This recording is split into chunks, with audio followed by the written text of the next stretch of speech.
Hello, this is a free call from an inmate at All Red Unit. This call is being recorded and is subject to monitoring. To accept this free call, press 1. To refuse this free call, thank you for using Securus. You may start the conversation now. Skye Rose. Hello. Hey, can you hear me just right? Yeah, I can hear you fine. Can you hear me? I can. So everything's working. That's All always right. a good sign. So this is the second video that we've done that I have the dryer running in the background because I have no free time. So the mic is definitely picking that up, and we apologize right at the rip for it. So we're doing part 2 of discussing man's search for meaning. And do you want to kick us off, or do you want me to kick us off? Yeah, I will. Go for I'll it. do that. All right. I wanted to read a part, page 49, and it talks about the value of life. And he says, it is very difficult for an outsider to grasp how very little value is placed on human life in camp. The camp inmate was hardened, but possibly became more conscious of this complete disregard of human existence when a convoy of sick men was arranged. The emaciated bodies of the sick were thrown on two-wheeled carts, which were drawn by prisoners for camp for many miles, often through snowstorms. And this is just the way human life has blossomed on planet Earth.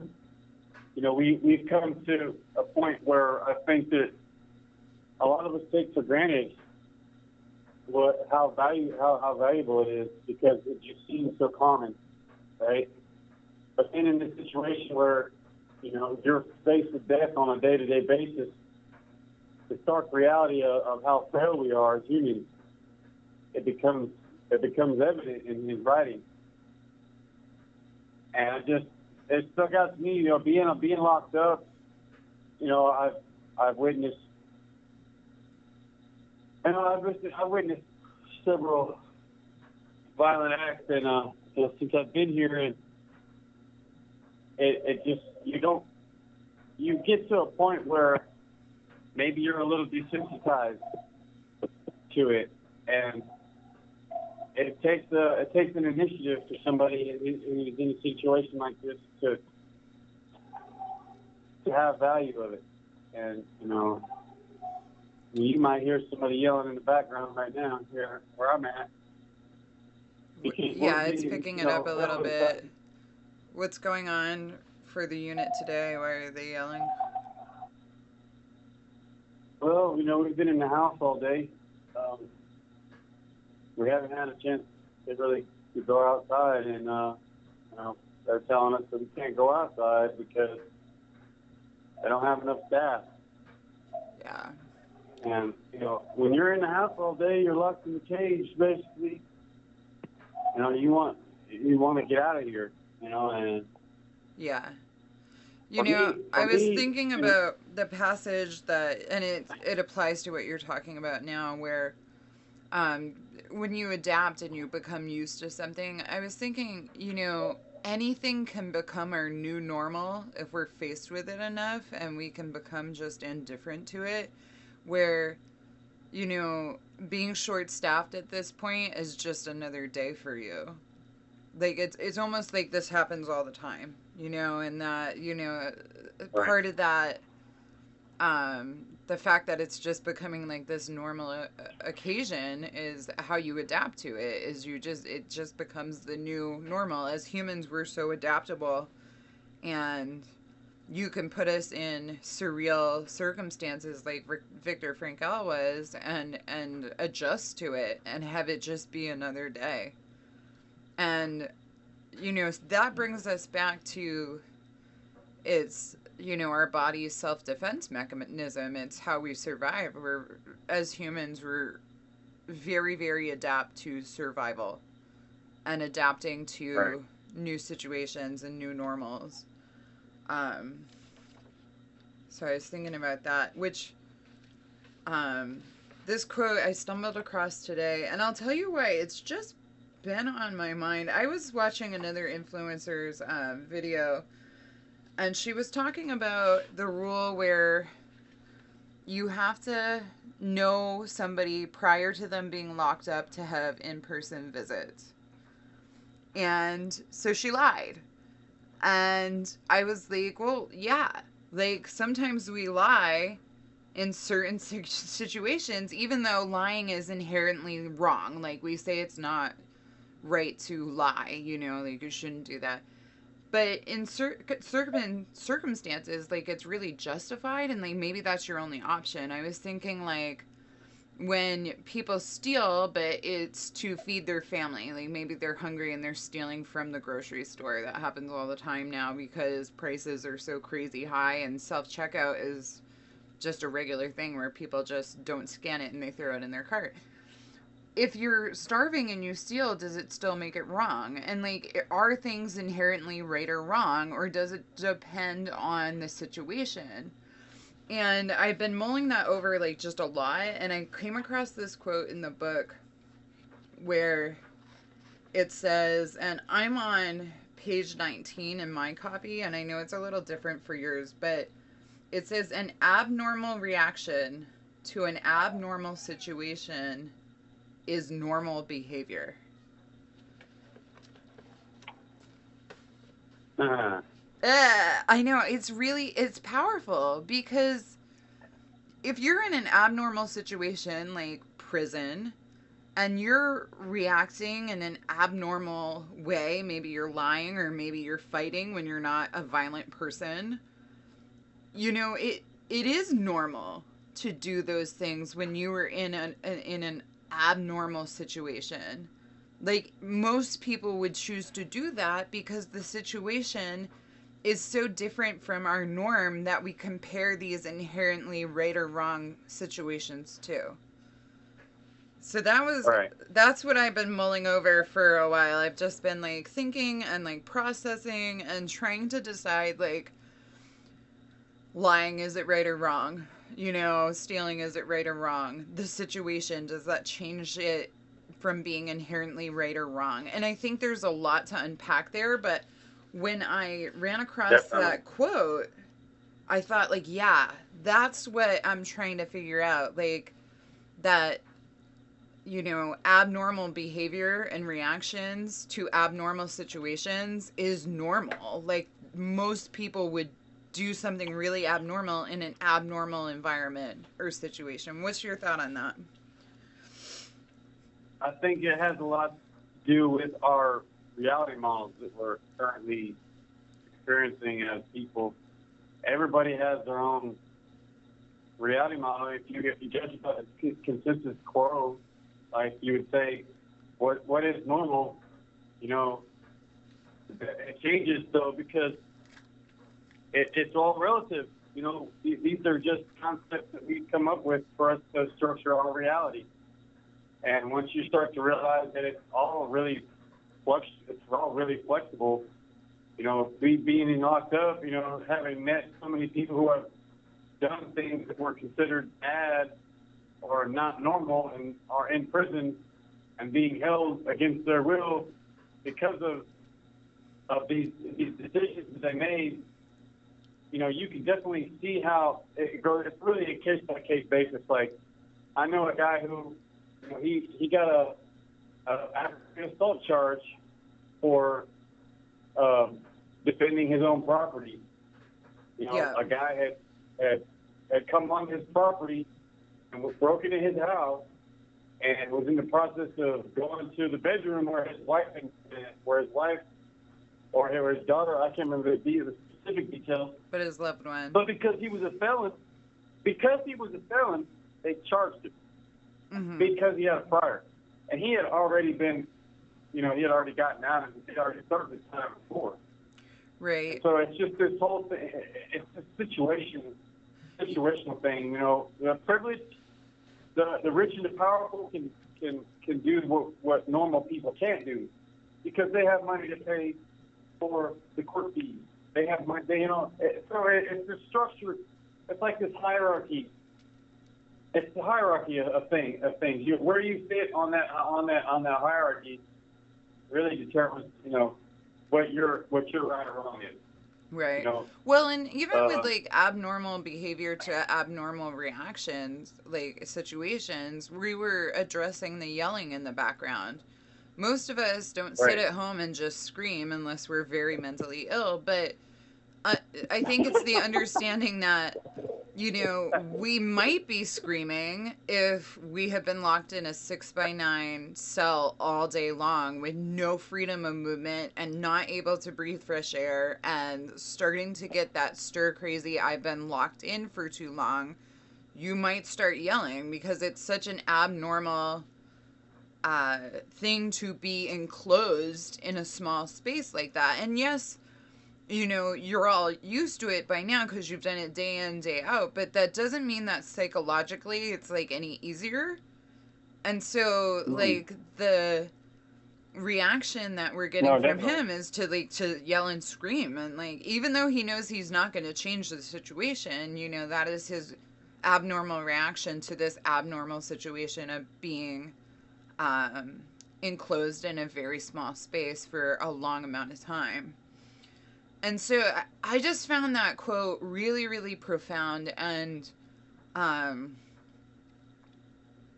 it just kind of spoke to me, and it was kind of the answer that I was seeking as I was reflecting on what this YouTuber had said. And I watch so many YouTubers. I watch it like it's TV. I love YouTube. And so sometimes I'm watching a video and something is said and I will just unpack it for hours and hours and hours and reflect. And so I went down the rabbit hole with that, but then I dove into this book and I found that quote, and that was the piece that I was looking for. The other thing that, and this quote is so rich, and these were the two that I picked out for tonight. And I figured I would let you take it away with what you got. But the other one I really liked was, everything can be taken from a man, but one thing, the last of the human freedoms, to choose one's attitude in any given set of circumstances, to choose one's own way. And, Matt would, my ex, would quote this quite a bit because he had read this book many, many times. And he would say, you can't pick your situation, but you can pick your attitude.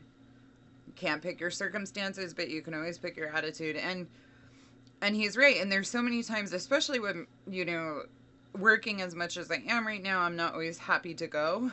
Like, I'm feeling a little burnout. And I have to choose my attitude to be like, no, I'm going to be positive, and I'm going to have a good day, and I'm going to do the best that I can. I can make that choice. I can't choose how much I have to work right now to handle life, but I can choose my attitude to doing all this work. It's very powerful, and it is so, it's so poignant, and it's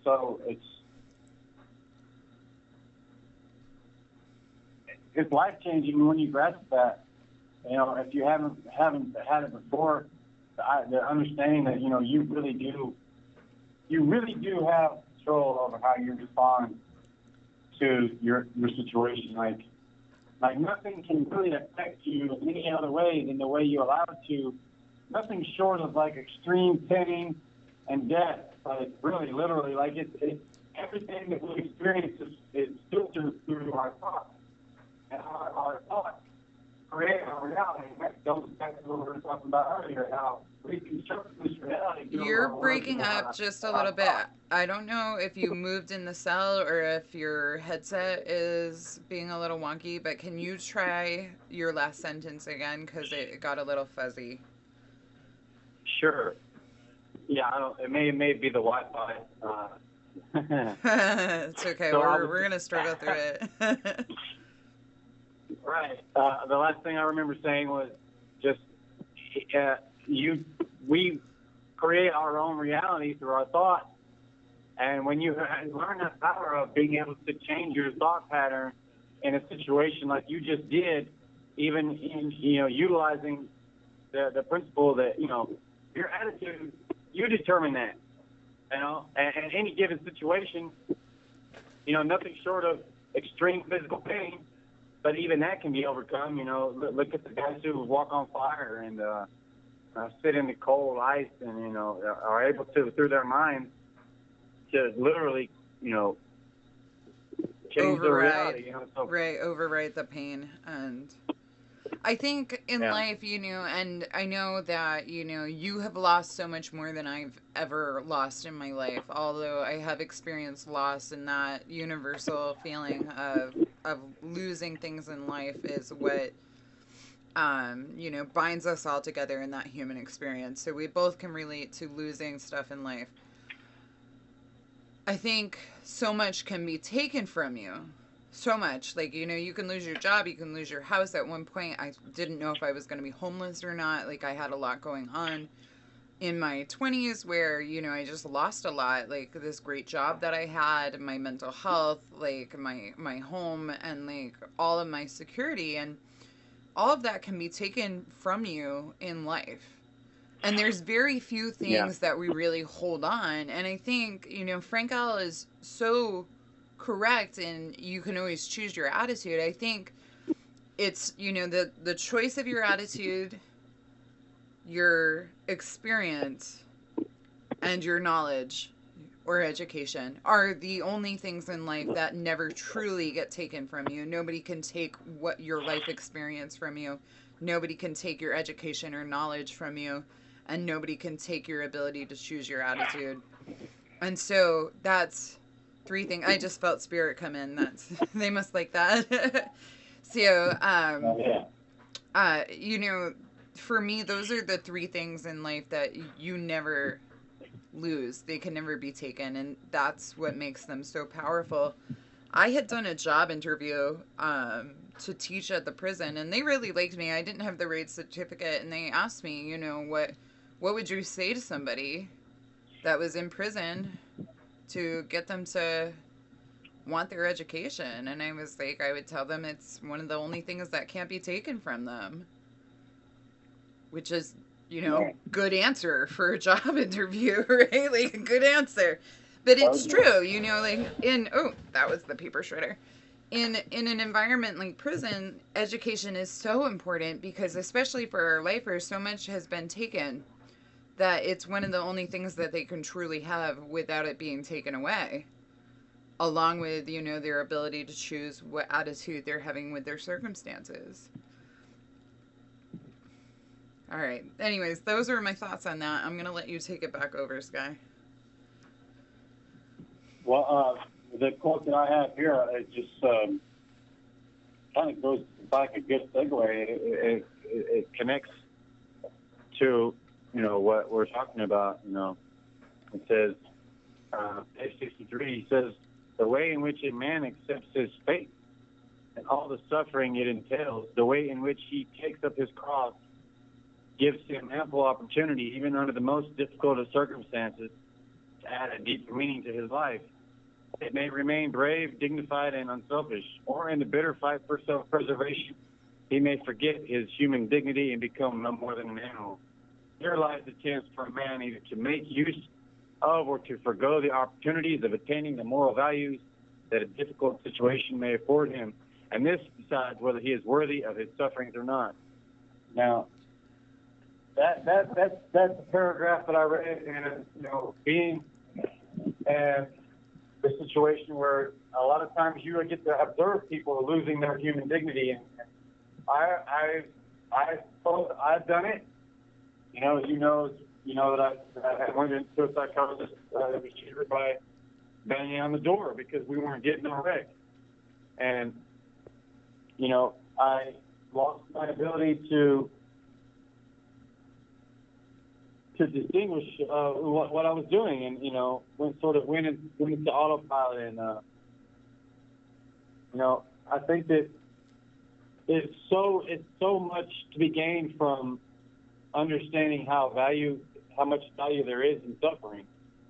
I know that sounds a little odd, but if you look at it from the perspective of, it could be much worse. that's one of the things about his story that sticks out to me overall is the fact that, yeah, I'm doing a life sentence in prison, but it could be much worse. And I don't have to, I don't have to allow this life sentence to make me any less of a person. I don't. I can choose to live a spiritual life. I can choose to seek a higher awareness. This sort of life, it provides those opportunities.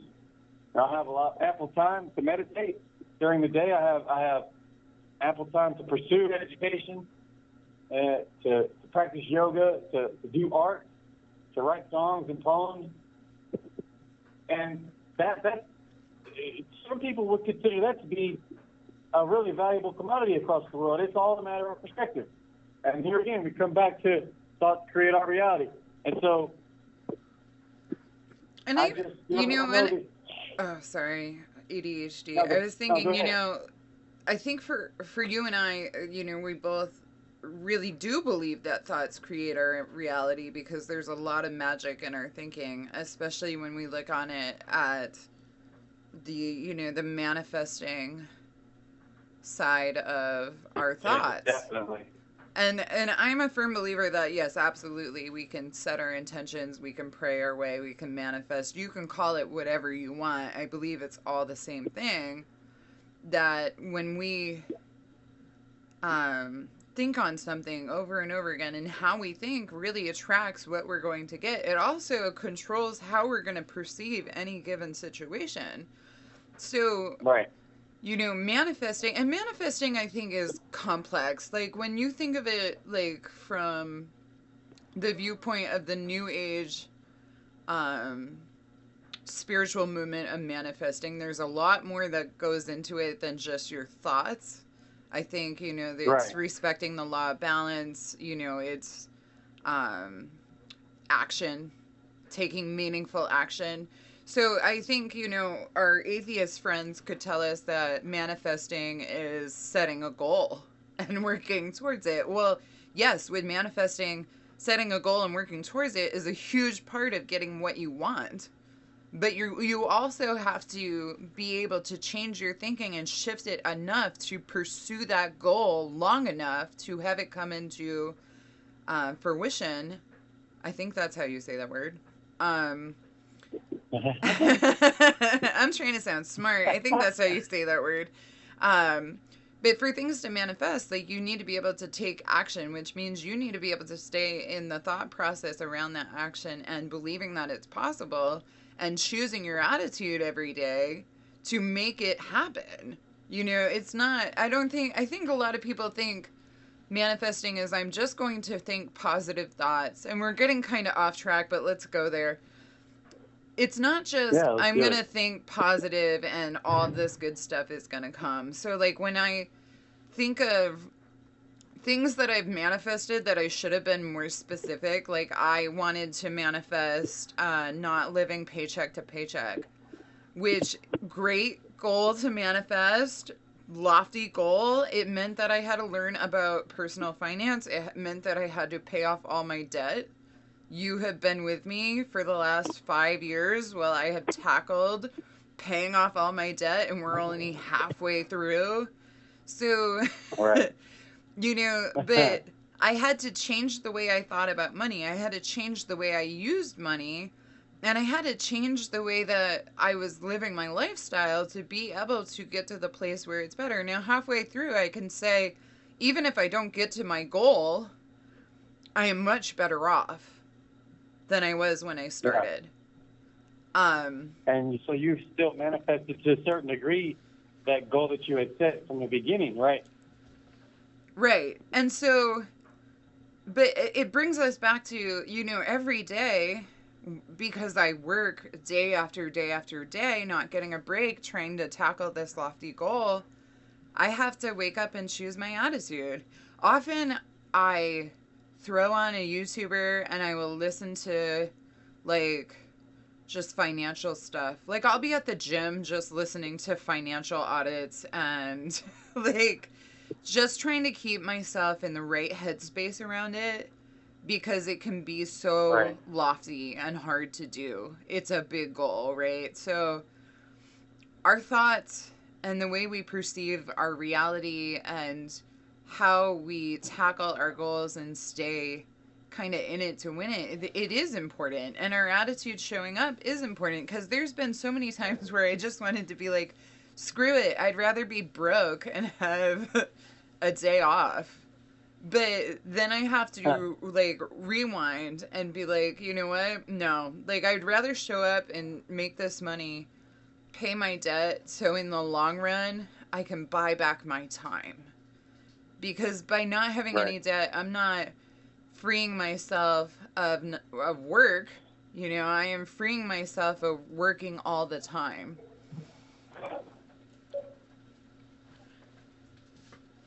So, what else did you dig up in Man's Search for Meaning? Because it's brought us down a lot of rabbit holes. Which, you know, books like this where you can make them connect to so many different parts of your life and your experience. I love it because it really gets you thinking and unpacking things. And I feel like a good emotional unpack is needed at times. Sorry, my allergies are really bad. So the power of positive thinking and manifesting, you know, these are all New Age concepts, right? That have been taken from different sources, such as, you know, Hindu scriptures and such. And just to a large degree, I believe that, you know, for me here, at least my perspective, looking from the inside out, I think that it's kind of been commercialized and maybe hijacked by people who want to make money off of it. You know, and they're writing books that just sort of, you know, take the concept and, you know, their sole intent is just to see how much money they can make off of it, because it's a concept that is very alluring. To think that your thoughts have power change reality, you know, so our imagination sort of runs away with this idea. But then, you know, when it comes time for the hard work of making the right decisions day to day, every day, you know, here I'll quote Viktor Frankl, and it goes right into the book, and it says, and there were always choices to make every day. Every hour, offer the opportunity to make a decision which determined whether you would or would not submit to those powers which threaten to rob you of your very self, your inner freedom, which determined whether or not you would become the plaything of circumstance or not freedom and dignity to become molded into the form of a physical enemy. So he had to exercise this power, this attitude. He had to exercise this on a daily basis, over and over again. It wasn't something he could just do at one point and just magically survive the concentration camp. No, he survived because he made the decision every day. He maintained his awareness on a daily basis, even in the face of all of these. Oh man, you know, we know how much death he saw around him and all of that. Yeah, and it would have been easy to lose faith at any second during this experience, you know. Exactly. But he made the choice. Right. He made the choice to exercise this power. I was thinking of one more thing that I want to add in about manifesting that, and I feel like one of your buddies had said this to you, and I totally agreed, where, you know, you could... have 1 minute left. We have 1 minute left. But the idea that you could sit and manifest yourself free for the rest of your life, but if you never ask to leave, you never give the opportunity for them to say yes. And so many people are afraid to be told no that they never ask. So we'll end on, it's very important to ask for things to be possible. So that was a very fast 30 minutes. Go ahead, Skye. Yeah. No, we're almost done. So all right. Thank you for this opportunity, and I hope it helps somebody somewhere. Me too. I hope our words get out there and help somebody, and or at least give them something to think and reflect on. It's going to cut us off, and you can call back and we can do our regular night routine, and we will meet next week and hopefully finish up this book. It may be 4 parts. It depends on how much we find, but Thank you for using Securus. bye, Goodbye. Skye. Bye. All right. So that was part 2 of Man's Search for Meaning. We got off on a couple of rabbit holes, but we'll pull it back together for our next meeting. We'll do part 3. I don't know if it's going to wrap up in 3 parts or 4 parts. It depends on how much we decide to talk about. We do not have the same version of the book, so we can't do page numbers, so we're just kind of jumping through, but this is one of those books where it's a really fast read, and you can just dive in and pull up so much great, profound stuff. Viktor Frankl is a brilliant, brilliant man. This book is so powerful, so we're really enjoying ourselves, and we'll see you all next week. All right, bye.